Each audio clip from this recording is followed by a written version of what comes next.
Hello everyone.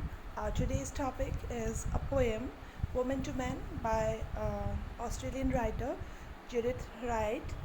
Uh, I'm Dr. Nilofer Kari from Government MS College, Bikaner. So let's first discuss about the poet Judith Wright.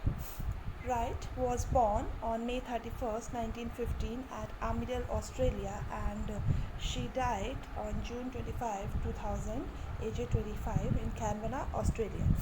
Judith Wright was born in Armidale, South Wales, the eldest child of Philip Wright and her first wife Ethel. She spent most of her formative years in Brisbane and Sydney.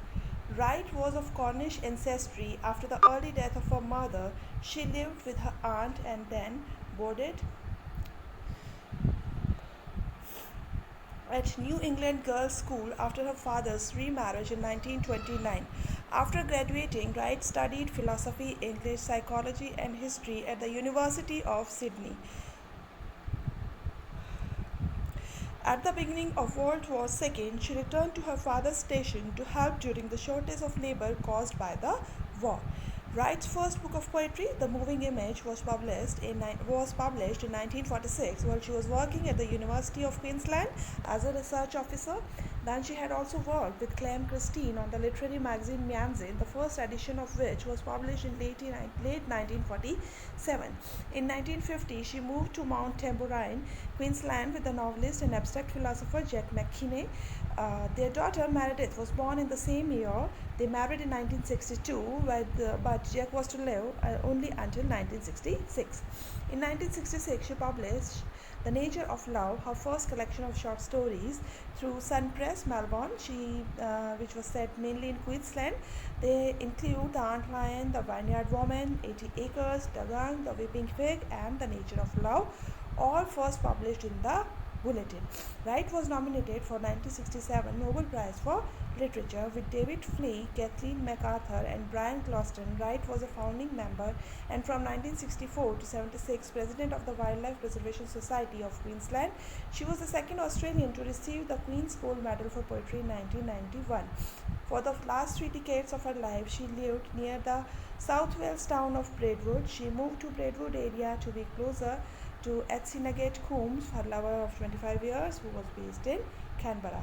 She started to lose her hearing in her mid 20s, and she became completely deaf by 1992. Wright died in Canberra on 25 June 2000, aged 85. Her poem Woman to Man, which was published in 1949, actually is based on a very challenging topic, and it was not that bold. That those times were not that bold that these topics of intimacy were discussed into the public. But Wright could do that because she had a reputation, a very she was very reputed. In these areas of being bold and expressing herself. So in this poem Woman to Man, which is actually based on the sexuality and sensuality of a female. Okay, so the female sexuality and sensuality has always been a topic of discussion and a topic of debate, we can say. So this poem is again which begins from the sexual relationship between a man and a woman. When they indulge into the relationship, it results into the pregnancy of the woman, and later when she experiences the whole 9-month period of pregnancy, then she faces a C-section, and a child is born, and when it comes into the earth, it brings life, it brings hope for her, and it brings hope to the people and for itself. So the poem is basically all about the rebirth of a mother when she gives birth to a child, and rebirth of a child from the mother's womb to the real earth. Okay, when it enters into the earth, it lives into the mother's womb without any when it enters, it does not have any shape, it does not have any form, it does not have any face, and later the face is formed, the organs are formed, and when the time completes, it comes out of the body, and it knows that I am going to see light into the world which is before me. So let's begin the poem Woman to Man. And again, I want to say, when the title is Woman to Man, so So maybe it was a request from the woman to man to have this sexual relationship or to have this birth of child. Maybe she was planning to have a child and she discussed it with the man. So the eyeless laborer into the night, the selfless, shapeless seed I hold, builds for its resurrection day. The eyeless laborer in the night, the eyeless laborer. This is the eyeless laborer. This is the laborer which does not have eyes, which cannot see, and it labors. It tries to enter into a particular place in the night, into the darkness, because into the womb of the lady there is darkness. Into the womb of the mother, there is all dark. The selfless, shapeless seed I hold. This is the selfless seed. This is the shapeless seed which the mother holds into her womb. This does not have any identity. This does not have any existence. It does not have any shape, and it is a seed which is going to be resulted into a child. The seed is going to become a child. I builds for it resurrection day, and which is carried into the womb of the mother. The lady says that I am the mother and I carry it into my womb. It builds for its resurrection day. It is building itself to come again into this earth, like Jesus Christ came after defeating the death. When Christ was crucified, it was said that Christ will come again by defeating the death, and it will come resurrect onto the earth once again to give blessings to his child, to his children, to give blessings to his public. So it builds for its resurrection day, the day of. So in the same way, there is a ceremony of baptism in Christianity. So they say that because the child, it enters into the world, it enters into the earth after a long struggle of 9 months, and when it comes to the earth, when it comes into the form, it comes into a way like as if it has fought with the death.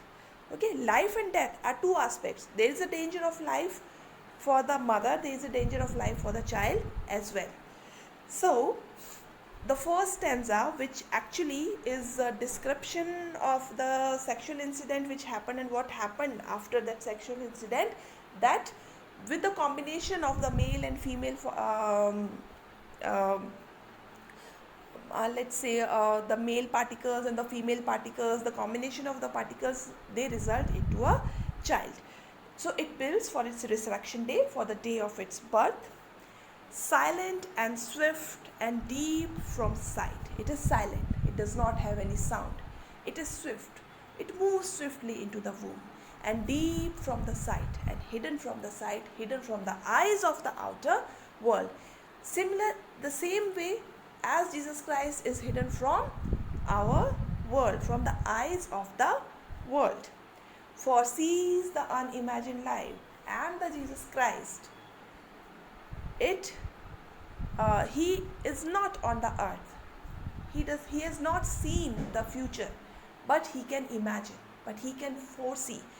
The light which is unimagined, the child which is in the womb of the mother can imagine a life which is a light which is going to enter, which it is going to enter into after getting birth on this earth. Okay, so it foresees the unimagined light. This is no child with a child's face when it is into the womb of the mother, and in the early days it does not carry any shape. It does not have a face. This has no name to name it by. It does not have any name by which we can call it. Yet you and I have known it well. Still you and I, still the woman and the man, the mother and the father, they know it very well that who the child is. This is their creation. This is the one which they have created, which they have planned, which they have been waiting for.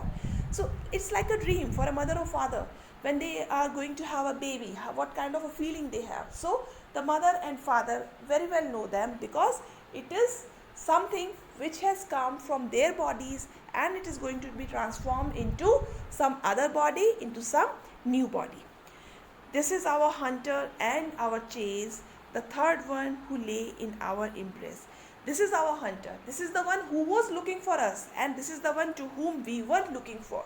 Like God has created everyone for everyone. God had created human beings, God had created all the creatures, and they are for some reason. When we are born on this earth, we are born with a reason. Why are we born into that family only, which is with our parents? Why do we live with our parents? Because we are their children, because we are their kids. So why only those parents? Why not? Because this is what we actually were looking for. With what mother and father actually look for is the child, and what the child exactly look for the mother and father, for the love of the mother and father. So God has decided all the things. So this whole creation, this whole world, this whole universe is into the hands of God, and God has decided all the things. So this is our hunter and our chase. This child is our hunter. It was looking for us, and this is the one we were chasing. The third who lay in our embrace. This is the third one who is living, who is there into our embrace, which is going to sleep with us. Between the two, between mother and father, the child is going to be there. Okay, so this is a part of their life. To feel the excitement of the lady who is going to be a mother soon.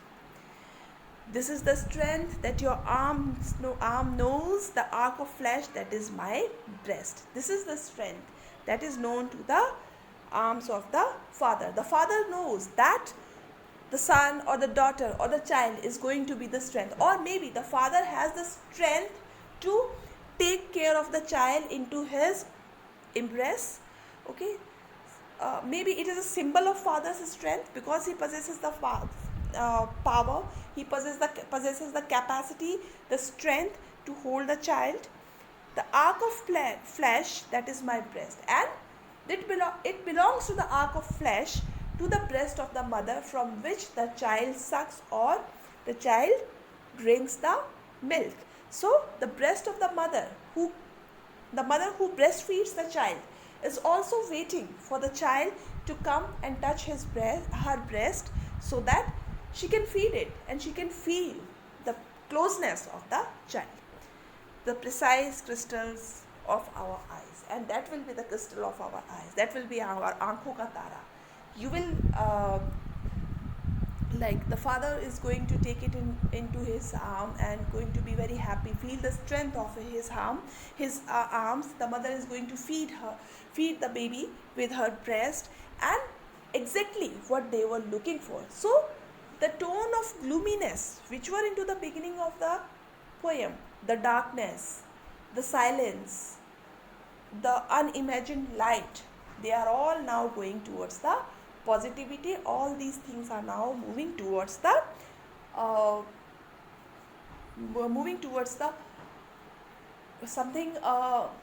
towards the light. The darkness is moving towards the light. This is the blood's wild tree that grows the intricate and folded rows. So our body, which is made of so many bones, so many veins, so much blood and so much flesh, it is made of so many things, and how complicated it is. So she compares this complicacy with the complicacy and intricacy of the folded rows. We do not know what is there inside into the rows, but we know that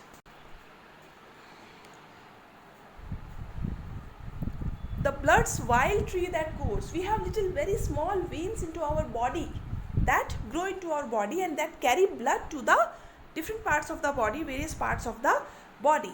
So this is the wild tree that is going to grow once when it will enter on the earth, when it is going to come on the earth. The tree is growing inside the mother like the folded rose.